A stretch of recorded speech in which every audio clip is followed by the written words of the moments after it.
So this is Dr. Betsy, and we're back with another episode of Body, Mind, Spirit. And today I'm very excited to be talking with Tullis, and we're going to find out some great information from her. So welcome, How are you? Great, and I'm so happy to be here. Thank you so much for having me. So tell us, what do you do and how did you get involved in this? Okay, thank you so much for asking. What I do is I'm a mindset, resilience, and fitness coach. And what I do is help women over 50 have happier joy in their bodies and in their minds and in the things that they do in life. That is great. How did you end up getting into that field? Well, actually, I started out, believe it or not, I have a degree in actuarial science. And after doing that for like 18 months, I was like, this is not for me. Had a career in sales, but I always loved movement and dance and just having a good time. So I went from that to actually pitter patter feet.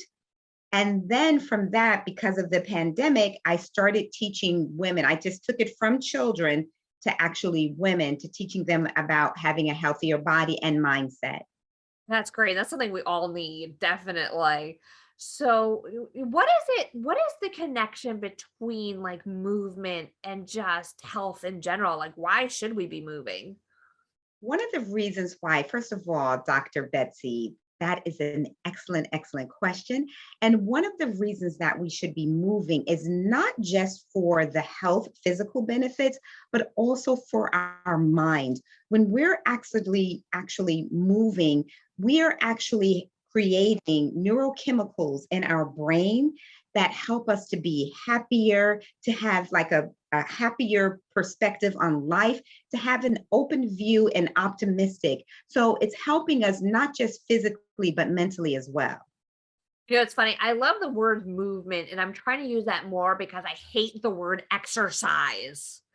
Exercise just, I like every time I think like I gotta exercise, it's just so like, and so one of my mentors said to me, he goes, I don't exercise. And I was like looking at him, he's a pretty fit guy. And I'm like, what? You don't exercise? He goes, no.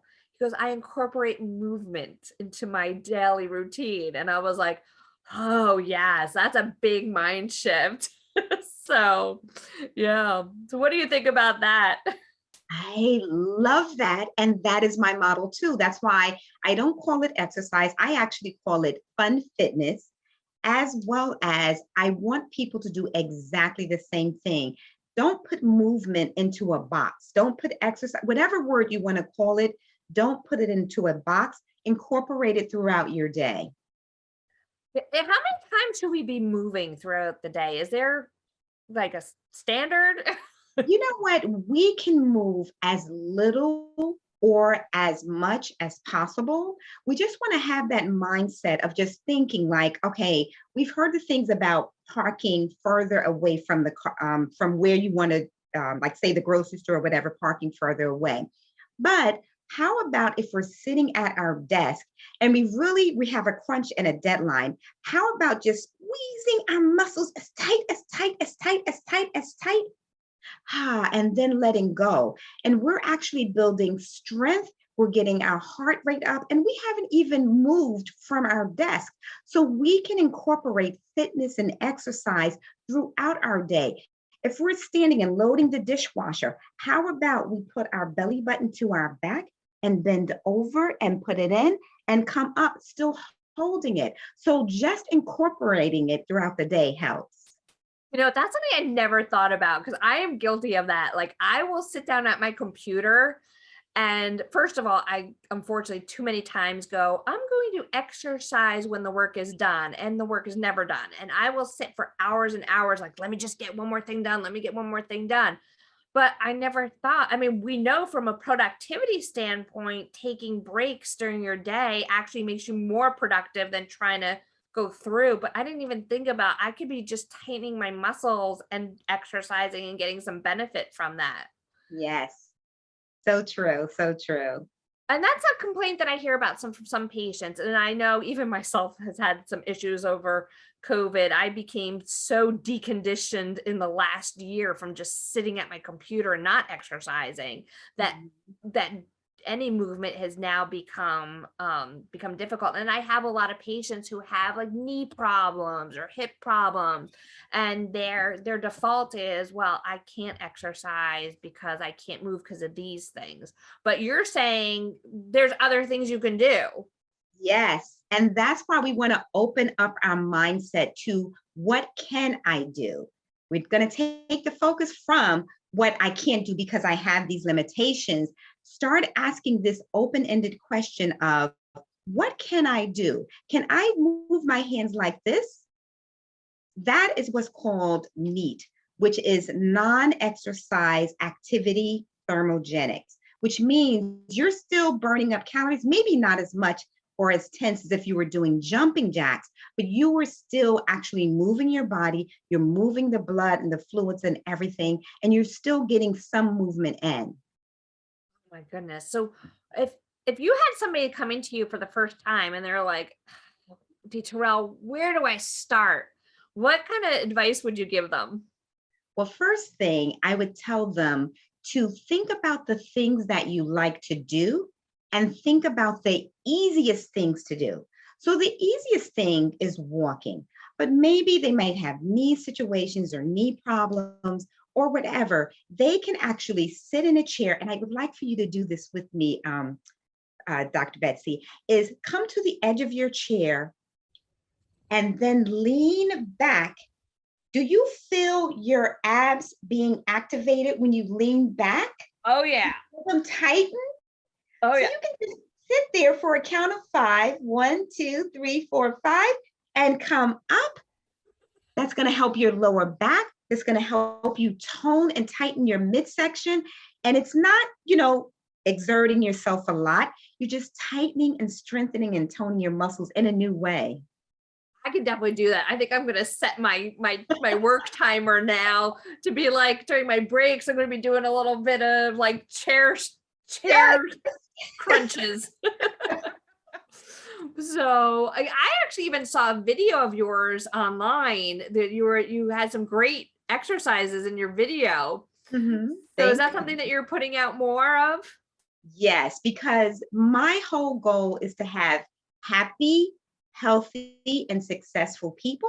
And in order to do that, you have to touch all the areas of your life, your physical part of your life, your mental, emotional, your spiritual part of your life. All of these areas get to be touched at the same time. So if I can help people incorporate more physical activity or movement in their life, I know they're going to be healthier. That's actually what I wanted to ask you too. So, how does movement affect the like mental and spiritual aspects of our lives? Okay, so first of all, when you move rigorously, like if you just ran in place and did a particular type of exercise called a burst, which means you're only doing as much as you can for like maybe 20 seconds, and then you're resting, or actually, it's for the burst is for a minute. But then you stop and actually rest. When you're doing that, you're putting a lot of oxygen in your body, a lot of oxygen in your brain, which is helping you to have actually a more optimistic perspective, as well as these happy chemicals, which are dopamine, oxytocin, serotonin, and endorphins. And the way to remember that is to remember the word dose. So that's what physical movement is actually doing. And one other last thing, when you have your body like this, that's your physiology, okay? That is saying to your brain, oh, I feel defeated. I feel down. I don't feel so good. But when you bring your shoulders back, your chest up, when you smile, those things, now you're having your physiology, what you're doing with your body, inform your brain. So there's a two-way communication going from your brain to your body and from your body back to your brain. That's interesting. There's a study that years ago was so funny to me. The company that makes Botox was actually trying to get approval for the treatment of depression. And the way their study what goes is Botox, what it does is it paralyzes muscles. So we put it in our faces to try to get rid of wrinkles, but really what it does, the wrinkles go away because we can't like make those frowny faces. So they found out that people who couldn't frown were reporting better mood. And I tell my patients, hey, there's a lot cheaper way to do it. If you force yourself to smile, that actually will send and trigger neurochemicals in your brain that'll make you feel happy. Yes, that's so true. That is so true, Dr. Betsy. True. Yes. Yeah. Oh my goodness. And then you were also saying about that movement can help with resilience also. Yes, because one of the things that it helps, like say for example, if you could only do that exercise I did where we just leaned back and you only did it for 5 minutes. So the next time you say, you know what, now I'm going to do it for 6 minutes or 7 minutes. And what you're actually doing and communicating to yourself is that, you know what, I can go a little further. I can do a little bit more. It doesn't have to be this really hard thing. And that's a good thing to actually start communicating to your brain because there's a part of your brain called the amygdala. And that part of the brain goes into fear, freeze, or flight. And so when you can keep that part calm down and be in the part of your brain that thinks optimistically and happy and all of those things, then you actually are building your resilience muscle as well as keeping your stress level down at the same time. These things are so easy. And that like these are things that we have at our disposal at any time. I'm like, why do you think that we don't hear much about this? I think because people, we're actually indoctrinated to think things have to be hard, have to take a long time. You have to earn things and get things by the sweat of your brow. And if you don't, then it's insignificant and it doesn't mean anything.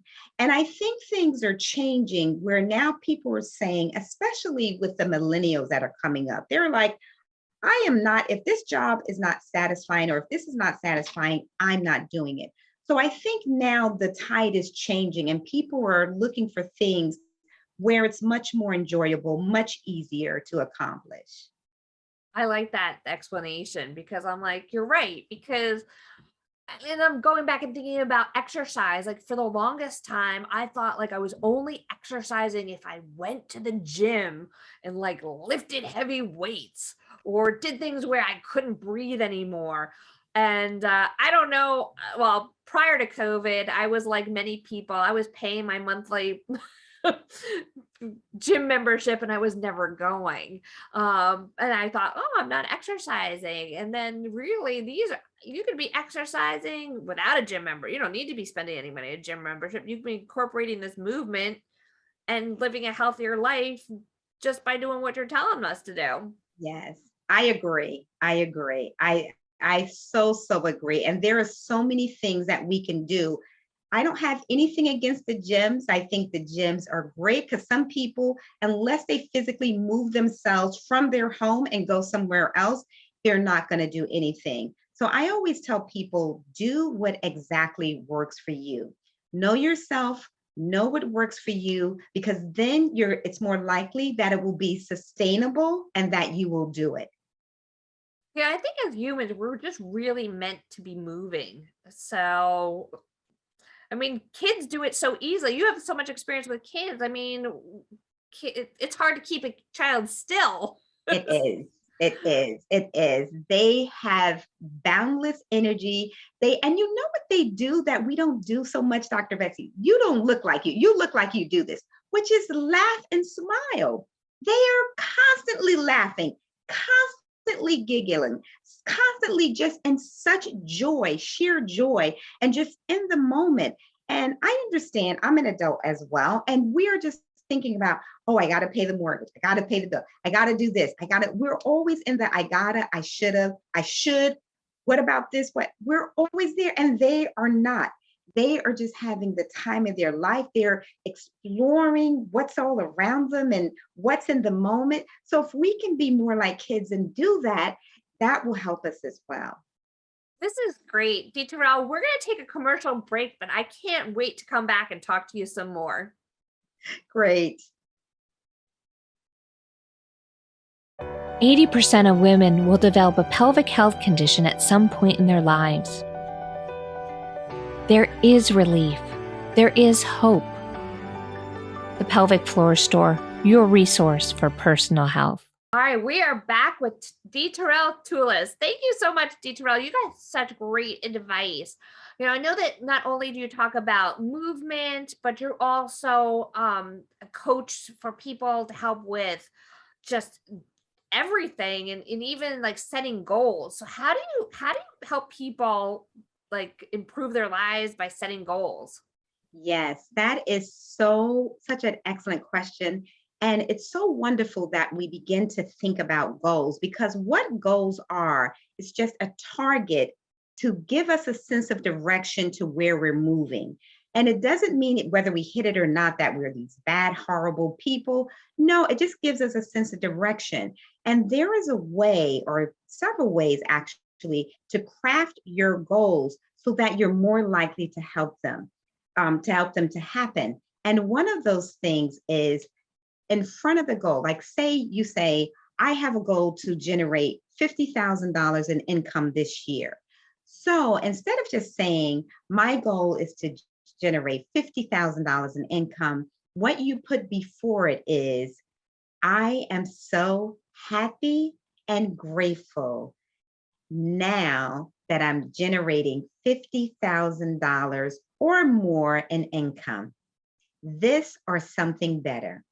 Now, when you frame it like that, you're putting elements into place. So first, you're not going to get this $50,000 grinding it out, making it be hard, making it a struggle, just tiring yourself out, not seeing your family. You're not going to do it like that, because you have already set the parameters that you're going to be happy and you're going to be grateful that this is happening. And you set your goal in a positive context by saying, I am happy and grateful. You have brought it into the present, like this is occurring now, not someplace way out in the future, but right now. And then at the end, you are leaving it open, because it could be, maybe you can make $100,000, or maybe you can make 200. So you're leaving it open for this or something better, because you don't know what's out there for you or what's the best possible way. So when you frame your goals in that way, I am so happy and grateful, then your goal, then at the end, this or something better, the whole objective is for you to be happier with your goal. So that's what that actually accomplishes. I think Another Oh, I'm sorry to interrupt you. I'm gonna just really quick. I was like, I think something that happens a lot to people is like a lot of negative self-talk, and they don't realize that when you do that, it actually creates the thing that you don't want happening. Because I remember somebody, I don't know who did the famous quote, but it's like, whether you think you can or you think you can't, you're right. Yes. So I love that you're changing the mindset of how we're thinking. All right. Exactly. Exactly. And you know what? I'm so happy that you brought that up, because one of the things I would like for people to do is be more aware of what we're saying to ourselves. Like, some of the stuff we say to ourselves, we would never, ever think to say to someone else. But we say it to ourselves all the time. We hit ourselves upside the head. He's like, that's stupid. You're so stupid. I can't believe you did that. No, no, no, no, no. What we can say is, oh man, you did that. Wow, I will do better next time. I made a mistake, but this is something that's going to help me, because I know not to do that again next time. And so now you're communicating to yourself, and you're creating these things, well, I don't want to sound so technical, but you're creating a new brain that is thinking more positively and being more kind to yourself. And when we're more kind to ourselves, then we're more likely to be kind to others and those around us. So, Yeah, I love you. And that is amazing. I didn't mean to interrupt you before when you were going on to your second thought, but Yes. So the second thought is, so one, you want to make sure that you put your goal in a positive context. And then you want to use as many tools and techniques that's going to help you to achieve that goal and be in a positive mindset to be able to do it. Like now, because it's January, a lot of people are working on vision boards. And with the vision boards, I think they are great. They are excellent. They are speaking to your subconscious mind. They are speaking to you 365 days a year. And also, the thing about it is that it's giving you an actual visual target. But in addition to that, you can also close your eyes and take one aspect of your vision board and think about, oh, I would love to have a beach house. And oh, what would that feel like on the beach? And oh, with the sun beating on my skin, and my mate is just putting nice suntan lotion all over my body, and I'm looking at the waves. Like, you really want to embellish those feelings so that you can actually train your body and your emotions and your brain to feel all of that too, and feel like what it would be like in real life to actually experience that. So you want to use that tool. It's called visualization. A lot of people have heard about it. In addition, you just don't want to just see it, but you want to get as many of your emotions involved with it at the same time. And you can do it for 2 minutes, for 5 minutes, or for however long amount of time that you have. You want to make sure that you have an opportunity to do that. it's so amazing because I'm learning so much about in the most recent years about mindset. And I realize one of the things I always had a problem with was mindset about money. And Mhm. it was very stressful. And I'm like, oh, why am I not making money? Why is it so hard? Blah, blah, blah. And somebody recently started, changed my mindset about it and was like, listen, money is not evil. I know some people like that quote, money is the root of all evil. No, Mhm. people create evil. Money creates opportunity for you to make other opportunities and do good in the world. And Yes. so it's funny because you're talking about like visioning things and stuff. I recently started doing this practice where I'm envisioning more money coming in, and like it's happening, and I don't know how it's happening, but like I'm finding money where I found money that I didn't know existed. I was like, oh, look, I didn't even know I had money in my PayPal account. Like, I found some money in my office I didn't know. Like, all of a sudden I had all these clients booking one day. I'm like, wow, this stuff is working and it doesn't hurt to do. So, Keep it up, Dr. Betsy. That is excellent work. And you see, I didn't even have to tell you that. You experienced it for yourself and you experienced the evidence. And that's the other thing. When you set a goal, start setting your expectation to look for the evidence that it's coming, that it's here now. And so you were smart in that you said, oh, you envisioned this money coming to you. And then you noticed in your PayPal account, you had more money. You noticed money was coming from here. You started noticing the evidence of what you were doing, which means you're more likely to do it because no one told you. You actually experienced it for yourself. And what do they say? Experience is the best teacher. I guess ties into the movement before too, because man, it is so hard to exercise and exercise word and diet if you don't see any evidence that it's actually doing anything. So And you know what? Let me speak to that. Two things I want to speak to. One, we want to use questions to our advantage. And what happens in our brain is every time we ask a question, the brain is out there looking to find the answer to it. So instead of the question, why is this so hard? Why does this always happen to me? Instead, you want to ask a question, why is my life so wonderful?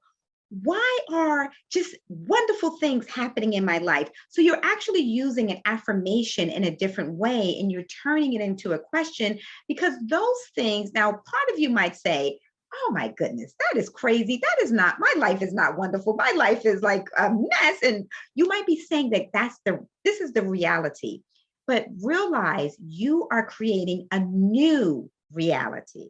So when you say things like, as our coach says, how much better can it get? What kind of question is that? How much better? So, one, it presupposes that things are good already, and you're communicating that to your brain. So, when you say, how much better can it get? You're like, oh, life is wonderful. Life is good. And it's going to get even better. So, you see how we use those questions to our advantage? And that is another way to help you to achieve your goals as well. I love that because I've never really thought about it that way, but I saw some science recently that said like your brain is being bombarded with like hundreds and thousands of images and information a day. And it's what we choose to focus on that becomes our reality. So if you're in that negative talk mindset, you're only going to see all the negative things in your life. Or if you change that, now all that information, because we can't ever process all the information that's coming in. But Yes. now we're going to start seeing all the good things. Excellent, Dr. Betsy. Excellent. I'm excellent, learning. You can teach excellent. an old dog new tricks. You are doing such a great, Dr. Betsy. You really are. You really are, because that is so true. And just from a brain science perspective, that's because there's a part of your brain called the reticular activating system, also known as RAS.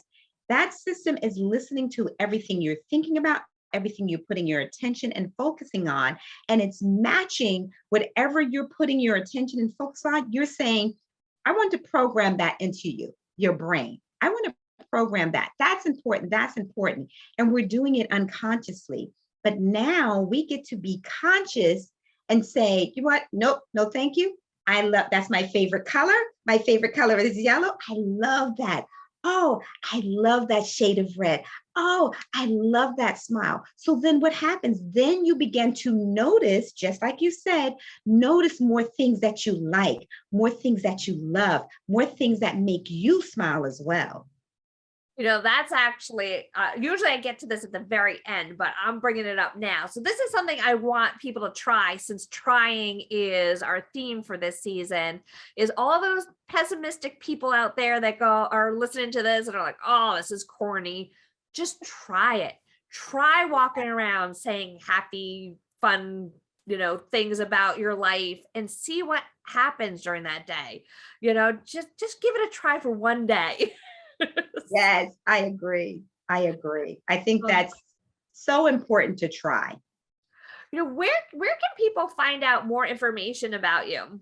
So they can find out more information about me on my Facebook page at Christians Women's Fitness on Facebook. That's my page, and that is dedicated toward not just spiritual aspects, but just having a happier, healthier, and more successful life.